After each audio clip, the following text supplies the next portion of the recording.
benki nayo dhamini ligi. Juzi nimeona wameweka posti ya kumpongeza mchezaji anaitwa Chama kwa kuchukua tuzo 5 mfululizo. Ni jambo zuri wamefanya, lakini wanatakiwa wawe na huo mwendelezo wa kuweka hizo takwimu kama wameanzisha. Sisi Yanga tumekuwa timu ya kwanza kufunga goli 5 kwenye ligi yao.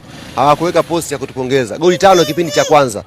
Toka mchezo wa mpira miguu umeanza, ligi hii tumefunga goli 5 kipindi cha kwanza. Hawakutupongeza. Tumekausha. Alan Okello amekuwa mchezaji wa kwanza kutoa assist 3 kwenye mechi moja ya ligi yao. Hawakutupongeza.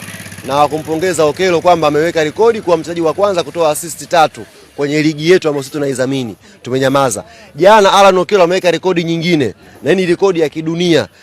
Katika mechi 3 mfululizo, kila mechi Okello kafunga kamba 2 kwenye ligi. Kila mechi goli 2, goli 2, goli 2, mechi 3 mfululizo. Sijui admin wa ile benki ametupumzika wapi. Sijui, yani hizo takwimu za Yanga yeye hazioni. Yeye ameona tu tuzo zile.